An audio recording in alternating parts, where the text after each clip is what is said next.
오늘 하나님께서 우리에게 주신 말씀은 출애굽기 3장 9절에서 14절까지입니다. 우리 주보에도 나와 있고 PPT 화면 같이 보면서 봉독해 좋겠습니다. 제가 먼저 읽고 그다음에 우리 친구들이 번갈아 가면서 읽도록 하겠습니다.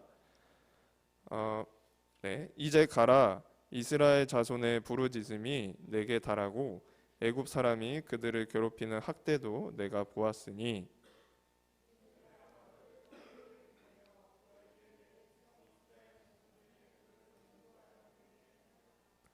모세가 하나님께 아뢰되 내가 누구이기에 바로에게 가며 이스라엘 자손을 애굽에서 인도하여 내리까.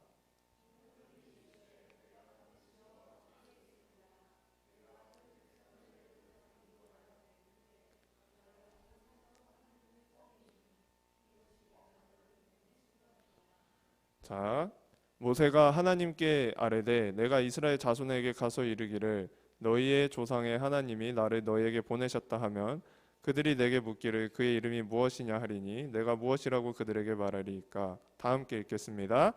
하나님이 모세에게 이르시되 나는 스스로 있는 자이니라. 또 이르시되 너는 이스라엘 자손에게 이같이 이르기를 스스로 있는 자가 나를 너희에게 보내셨다 하라. 아멘. 우리 친구들 혹시 이런 얘기 친구들이랑 한 적 있어요?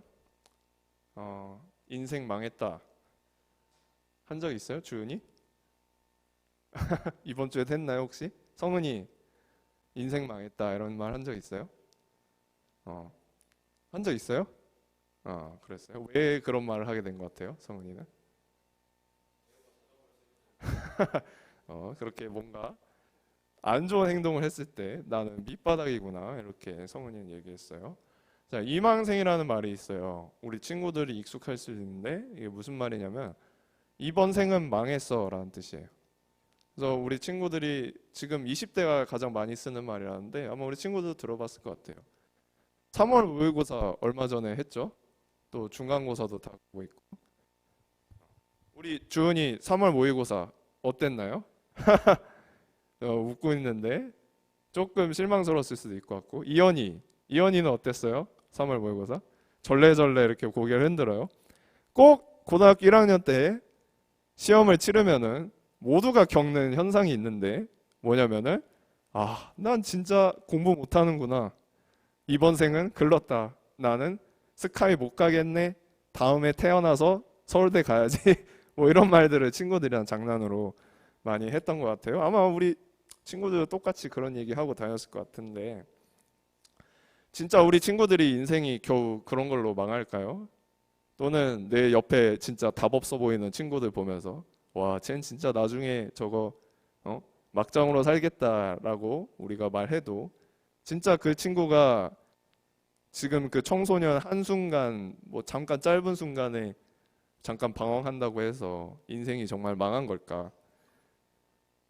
사실 지금 우리 친구들은 되게 초라하고 보잘것없게 자기가 느껴질 수밖에 없어요. 왜냐하면 우리 친구들이 살아온 시간이 너무 짧아서 그래요. 우리 친구들이 산 만큼 더 살아도 제가 더 나이가 많아요.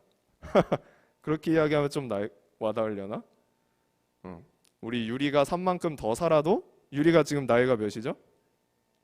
14살이죠? 14살만큼 더 살아도 전도사님보다 나이가 적어요. 그렇기 때문에 우리 친구들은 아직 멋있어 보이기는 어렵고 또 내가 훌륭한 사람이고 싶지만 아직은 내가 성장하고 있기 때문에 부족해 보일 수밖에 없다는 거예요. 그런데 우리 친구들은 그런 자신의 모습을 보면서 실망하고 또 괴로워하기도 할 거예요. 왜냐하면 우리 인터넷에서 보는 연예인들 또 뭐 다큐에서 나오는 공부의 신 이런 사람들은 너무나 멋있고 잘난 사람들이 많으니까 그 사람들이랑 나를 비교하면 지금 청소년기 성장하고 있는 우리 친구들은 이번 생은 망했네 라는 생각이 들 것 같아요. 나는 아무것도 아니네. 난 진짜 보잘것없는 사람이네. 포기하고 그냥 아무렇게나 살고 노력도 안 하고 그렇게 살게 되는 위험이 있지 않나 하는 생각이 좀 들었어요. 오늘 성경에서도 이렇게 잠깐만요. 근데 정말 우리 친구들의 삶이 지금 망한 건가?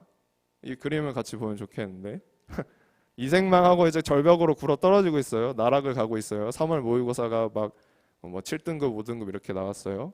근데 보면 옆에 보면 뭐가 있어요? 나뭇가지하고 줄이 있죠. 저걸 다시 잡고 올라가면은 뭐 어떻게 다시 걸어서 앞으로 나아갈 수 있겠죠? 네. 근데 만약에 그냥 저 떨어지는 순간에 이번 생 망했다, 이 생 망하면서 눈 감고 이러고 있으면 저 사이로 그냥 쭉 굴러 떨어질 거예요. 그렇죠? 그래서 이 생망이 정말 이 생망인가 우리가 한번 생각해 보면 좋겠는데 오늘 성경 말씀에도 이렇게 인생이 망한 이번에 진짜 망했어. 인생이 망한 사람이 나오는데 그게 누굴까요? 네, 모세가 나와요. 우리가 저번에 성경 어떤 인물을 우리가 이야기했었죠? 요셉을 했었어요. 그 요셉이 이집트 총리가 돼서 가뭄이 극심하게 들었을 때 이스라엘 사람들을 이집트로 받아줘서 굶지 않게 식량도 나눠주고 했다고 했어요.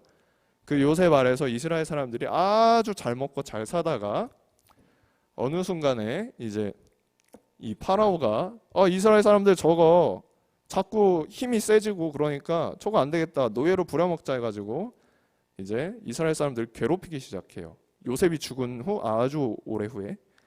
그러니까 이제 사람들이 괴롭고 막 힘들고 그렇게 이스라엘 사람들이 노예로 힘들게 일하는 그런 시간이었던 거죠. 그리고 거기에 더해서 이 이스라엘 사람들이 숫자가 늘어나면 안 되니까 태어나는 아기들 다 죽이라고 해. 다 죽이라고 해서 이제 어머니들이 그 아기들을 죽도록 놔둘 수 없으니까 한 여성이 자기 아기를 데리고 강에다가 그냥 이렇게 띄운 거예요. 누가 이렇게 데리고 가겠지 하면서. 그리고 그 아기를 그 이집트 파라오의 딸 바로의 딸이 주워서 키우는데 그 아기가 누구냐? 모세인 거죠. 그렇게 오늘 성경 이야기가 이어져서 시작이 되는 거예요.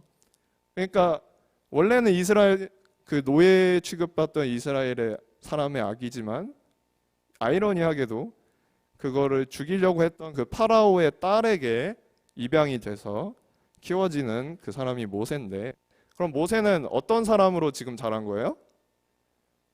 이집트의 왕자 들어봤죠? 이집트의 왕자로 지금 자라게 된 거예요. 어때요? 이집트의 왕자.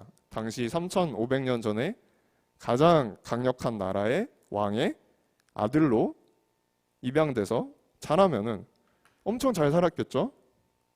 인생 아주 쭉쭉 올라가는 그런 삶이었을 거예요. 근데 이 모세가 이렇게 커서 한 40살쯤 됐을 때 40살까지 아주 평탄하고 그냥 행복하게 사는데 자기가 이스라엘 사람이라는 걸 알게 됐나 봐요. 아마 어머니가 알려줬겠죠. 근데 밖에 나가보니까 어때? 자기랑 동족인 그 이스라엘 사람들이 채찍맞고 강제 노역에 시달리면서 힘들게 일하고 있는 모습을 본 거예요. 이 모세라는 사람이. 마음이 아팠겠죠. 그런데 어느 날 이 모세가 평소처럼 거리를 돌아다니는데 한 이집트 관리가 자기 동족 이스라엘 사람을 이렇게 때리고 있는 장면을 아주 가혹하게 처벌하는 장면을 보게 된 거예요. 근데 이 모세라는 사람이 자기 동족을 구하고 싶은 마음에 정의감이 불타가지고 이 이집트 관리를 이렇게 칩니다.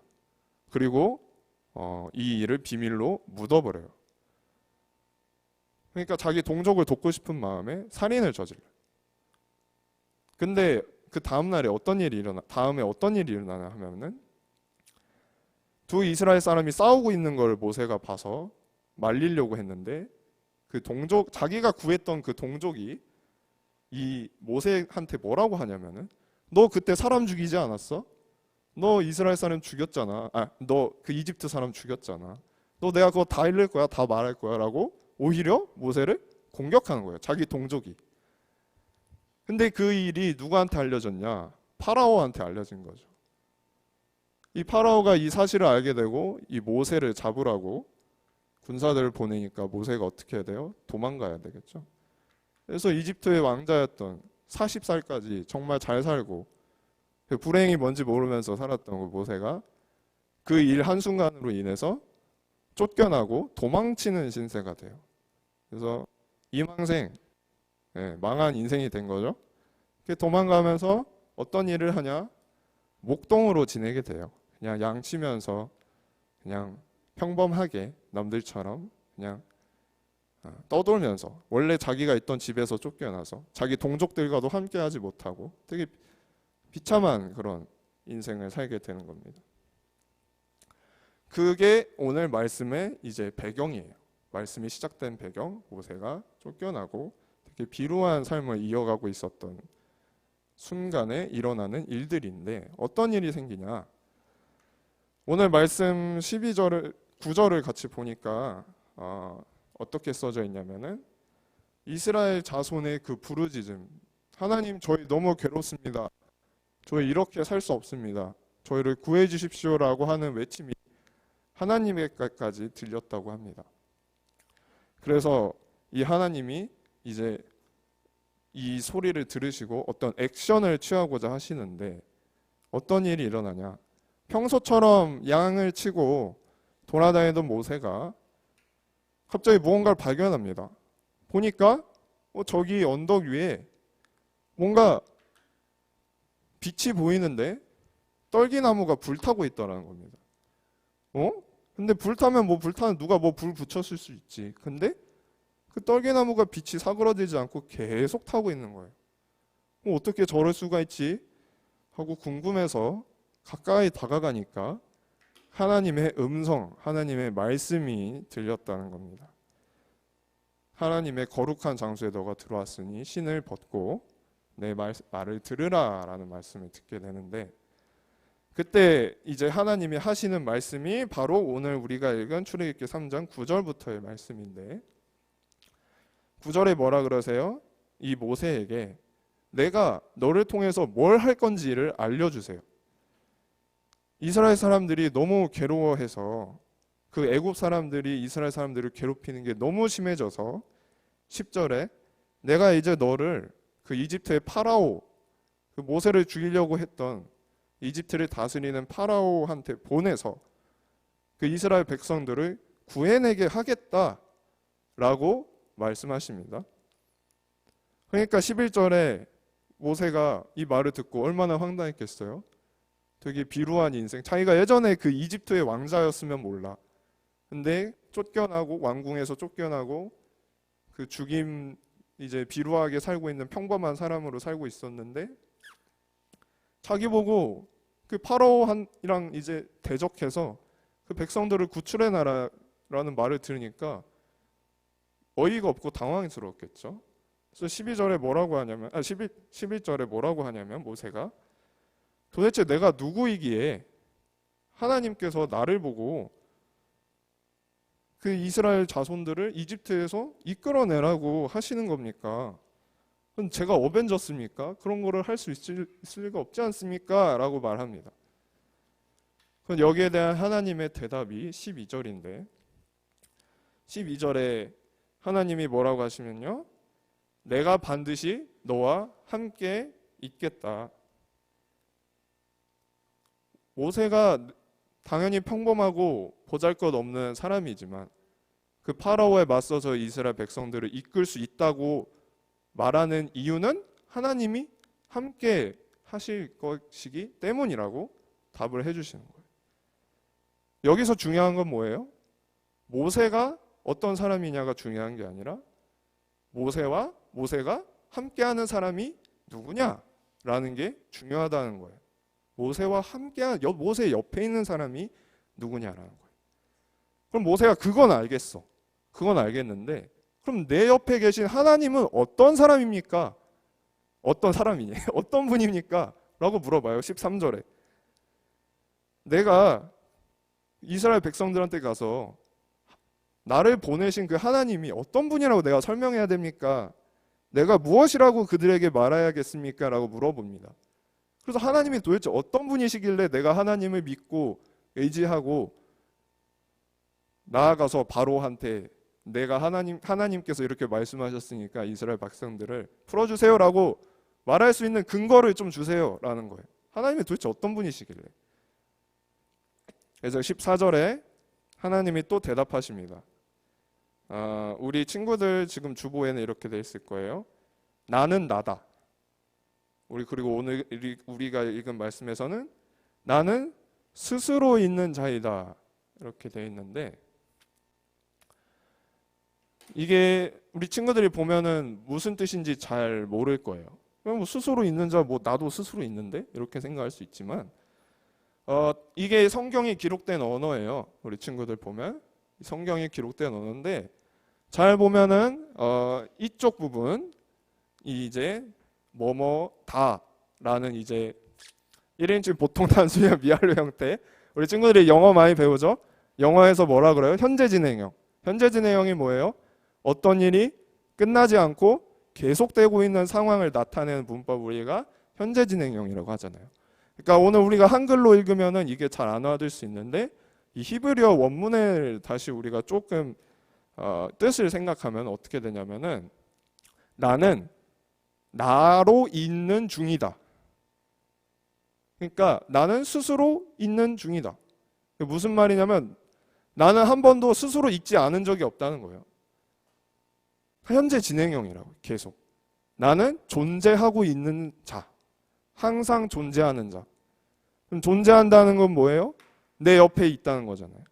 나를 보고 있고 나를 보살피고. 그러니까 하나님은 어떤 분이라는 거예요?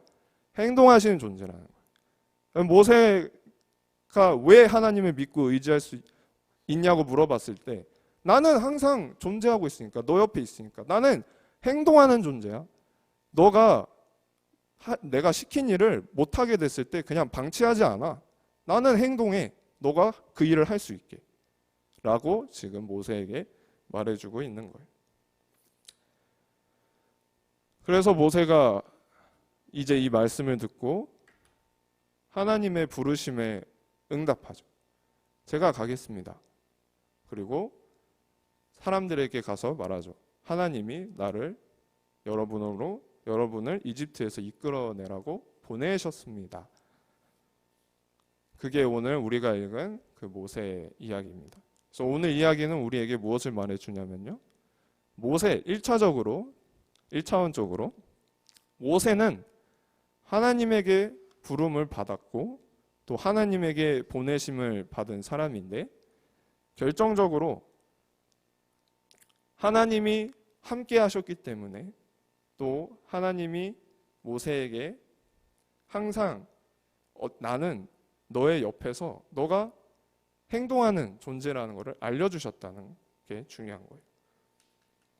자, 그런데 이 말씀이 우리랑 무슨 상관이 있을까, 이런 생각을 하게 될 거예요. 모세는 하나님의 말씀을 직접 들었잖아요. 그렇죠? 그러니까 당연히 설득되고 되게 와닿았을 거예요. 근데 우리는 오늘 여기 자리에 앉아서 그냥 전도사님의 입을 통해서 말씀을 듣잖아요.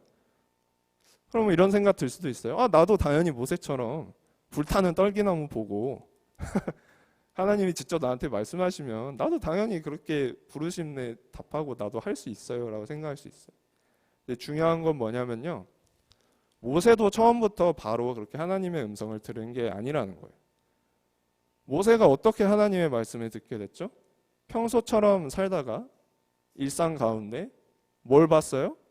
어떤 불타는 떨기나무를 본 거예요. 근데 거기에 이끌려서 가다 보니까, 그 작은 일상 가운데 어떤 신호, 어떤 특이한 것들을 따라서 가다 보니까 하나님의 말씀을 듣게 된 거예요. 오늘 말씀에서 우리한테 얘기해 주는 건 뭐예요? 모세가 하나님을 찾아간 건가요? 아니죠. 하나님이 불타는 떨기나무를 통해서 모세를 말씀을 듣게 하기 위해서 이끌어내신 거예요. 그럼 성경은 우리한테 뭘 말해주느냐? 여러분이 하나님을 찾아가는 게 아니라 하나님이 여러분의 일상 가운데서 정말 다양한 것들을 통해서 이 자리로 부르신다는 거예요. 여러분들이 교회에 가고 싶다고 드는 생각, 부모님이 억지로 교회에 보내시려고 하는 그 말들, 모든 것들, 여러분들이 이 자리에 있게 만드는 그 이유들이 하나님이 여러분을 부르시는 것들이라는 거예요. 그래서 제가 믿는 건 뭐냐면요, 우리 친구들이 그냥 우연히 억지로 이 자리에 온 게 아니라 하나님이 이 자리로 부르셨다는 걸 저는 믿어요. 우리가 함께 이 말씀을 두고 예배하고 있는 이유는 하나님께서 원하시기 때문에 우리가 지금 같이 함께 예배드리고 말씀을 나누고 있는 거예요. 하나님은 여러분이 오늘 이 모세의 이야기를 듣기를 원하셨기 때문에 이 자리에 여러분을 부르신 거예요. 그 하나님의 부르심이 여러 목소리와 또 우리 친구들의 마음의 여러 생각들을 통해서 전해졌을 거예요. 그래서 무엇이든지 간에 진실하든지 간에 아니든지 간에 우리 친구들은 모두 우리 친구들이 교회에 있길 원하는 하나님의 부름에 응답해서 이 자리에 온 거예요. 이제 하나님의 부르심에 응답한 우리 친구들, 이제 교회를 다시 떠나야겠죠? 예배 마치고 일상으로 돌아갈 거예요. 그냥 돌아가는 게 아니에요. 우리 친구들이 불러서 이 자리에 왔으니까 다시 보냄 받는 거예요. 어디로? 세상으로. 세상에는 도전이 되게 많아요. 또 어려운 일도 많아요. 우리 친구들 3월 모의고사 얘기했어요. 처참했죠? 스카이를 목표로 했다가 전도사님은 딱 그 생각을 했어요. 고1 3월 모의고사 때 나는 연세대 가야지 이러고 있었는데 이제 등급이 나오고 나 충남대학교 가야겠다. 저희 대전에 국립대학교로 바꿔야지. 나는 못 갈 것 같아요. 바꿨어요. 왜냐하면 아무리 공부해도 충남대학교 이상으로 성적이 나올 것 같지가 않아. 답이 안 보였어요. 근데 공부하고 싶은 마음이 생겨서 화장실 뒷칸에 들어가서 기도를 했어요. 하나님, 저 공부하고 싶은데 좀 도와주세요. 잘 안 돼요. 공부하게 해주세요. 했더니 어떻게 됐어요? 결국에 연세대를 보냈어요. 근데 제가 원하는 과를 갔을까요? 아니지. 신학과를 보내셨어. 서울대 갈 성적으로 신학과를 보냈어요. 그래서 하나님이 이런 분이세요, 여러분. 네. 여러분을 세상으로 보내세요. 그리고 그 길을 직접 보살피시고 인도해 주세요. 근데 그게 우리 친구들이 원한 건 아닐 수 있지. 그런데 중요한 건 뭐예요? 함께 해주신다는 거예요. 우리 친구들이 보잘것없고 하찮은 존재처럼 느껴질 때 가장 든든한 아군이 되어준다는 거예요. 그래서 오늘 말씀은 우리 친구들이 기억하길 원합니다. 우리 친구들이 어떤 사람이냐가 중요한 게 아니에요. 뭐 잘나고 뭐 실력이 좋고 잘생기고 그런 게 중요한 게 아니라 여러분을 부르고 보내시는 하나님이 어떤 분이신지가 중요한 거예요. 그 하나님이 어떤 분이세요? 항상 나와 함께 하시고 행동하시는 분이라. 오늘 예배 마치고 이제 다시 일상으로 돌아갈 거예요. 집에서 또 학교에서 학원에서 어떻게 살아야겠어요? 하나님으로부터 세상으로 보냄받은 사람으로 살아야 돼요. 보냄받은 사람이 어떤 사람이에요? 어려운 일 마주할 때 자기가 누구인지 생각하는 게 아니라 나와 함께하는 하나님을 생각하는 거예요. 그 어려운 일들 부담이 되고 귀찮고 어렵게 느껴질 수 있어요. 그래서 포기하고 싶을 수도 있어요. 또 자존감이 부족하면은 아무것도 하기 싫을 수도 있어요. 하지만 우리 친구들 하나님의 부르심을 외면하지 마세요. 부름에 응하세요. 그리고 보냄 받으세요. 그런 하나님의 자녀로 한 주간 살아가세요. 항상 움직이고 행동하시는 하나님이 우리 친구들과 함께 하실 거예요. 네, 기도하겠습니다. 세상을 만드시고 다스리시는 하나님, 주님의 말씀을 들으러 이 자리에 나온 우리들을 항상 인도하시고 또 보내주심에 감사합니다.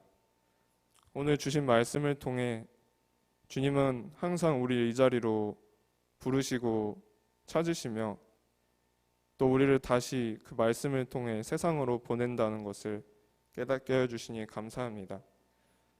오늘 우리 프리니들이 예배를 마치고 다시 한 주간 일상으로 돌아갈 때 주님에게 부름받고 또 또 거기에 응답해서 세상으로 보냄받은 그리스도인으로 살아갈 수 있도록 오늘 들은 모세 이야기의 그 말씀을 의지하고 가슴 깊이 간직하며 자신의 삶에 최선을 다할 수 있도록 항상 함께하여 주옵소서.